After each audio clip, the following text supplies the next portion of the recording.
7 feet 5 inch लंबाई, 110 kilo वजन, 81 kilo का भारी भरकम भाला और छाती पर 72 किलो वजनी कवच। दुश्मन भी जिनके युद्ध कौशल के कायल थे, जिन्होंने मुगल शासक अकबर का भी घमंड चूर कर दिया था। 30 सालों तक लगातार कोशिश के बाद भी अकबर उन्हें बंदी नहीं बना सका। ऐसे वीर योद्धा थे महाराणा प्रताप। महाराणा प्रताप का जन्म 9 मई 1540 को राजस्थान के मेवाड़ में हुआ था। वे राजपूत राजघराने में जन्म लेने वाले प्रताप उदय सिंह द्वितीय और महारानी जयवंताबाई के सबसे बड़े पुत्र थे। वे एक महान पराक्रमी और युद्ध रणनीति कौशल में दक्ष थे। महाराणा प्रताप ने मुगलों के बार बार हुए हमलों से मेवाड़ की रक्षा की। उन्होंने अपनी आन बाण और शान के लिए कभी समझौता नहीं किया। विपरीत से विपरीत परिस्थिति ही क्यों ना हो, उन्होंने कभी हार नहीं मानी। यही वजह है कि महाराणा प्रताप की वीरता के आगे किसी की भी कहानी टिकती नहीं है।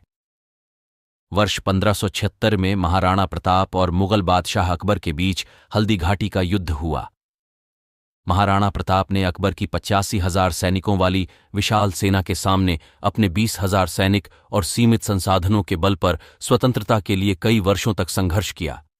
बताते हैं कि ये युद्ध 3 घंटे से अधिक समय तक चला था।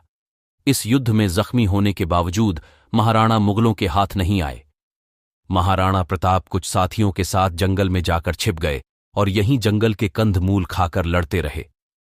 महाराणा यहीं से फिर से सेना को जमा करने में जुट गए। 30 वर्षों के लगातार प्रयास के बाद भी अकबर महाराणा प्रताप को बंदी नहीं बना सका। आखिरकार अकबर को महाराणा को पकड़ने का ख्याल दिल से निकलना पड़ा। बताते हैं कि महाराणा प्रताप के पास हमेशा 104 किलो वजन वाली 2 तलवार रहा करती थीं। महाराणा 2 तलवार इसलिए साथ रखते थे कि अगर कोई निहत्था दुश्मन मिले तो एक तलवार उसे दे सकें, क्योंकि वे निहत्थे पर वार नहीं करते थे। महाराणा प्रताप का घोड़ा चेतक भी उनकी ही तरह की बहादुर था। महाराणा के साथ उनके घोड़े को हमेशा याद किया जाता है।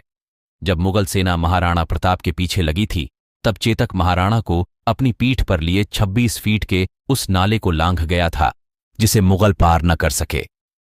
चेतक इतना अधिक ताकतवर था कि उसके मुंह के आगे हाथी की सूंड लगाई जाती थी। चेतक ने महाराणा को बचाने के लिए अपने प्राण त्याग दिए। बताते हैं कि महाराणा प्रताप के 11 रानियां थीं, जिनमें में से अजबदे पंवार मुख्य महारानी थी और उनके 17 पुत्रों में से अमर सिंह महाराणा प्रताप के उत्तराधिकारी और मेवाड़ के 14वें महाराणा बने। महाराणा प्रताप का निधन 19 जनवरी 1599 को हुआ था। कहा जाता है कि इस महाराणा की मृत्यु पर अकबर की आंखें भी नम हो गई थीं। दोस्तों, हमारे देश का एक गौरवशाली इतिहास रहा है जिसमें महाराणा प्रताप जैसे पराक्रमी योद्धाओं ने महत्वपूर्ण भूमिका निभाई थी। जय श्री राम। धन्यवाद।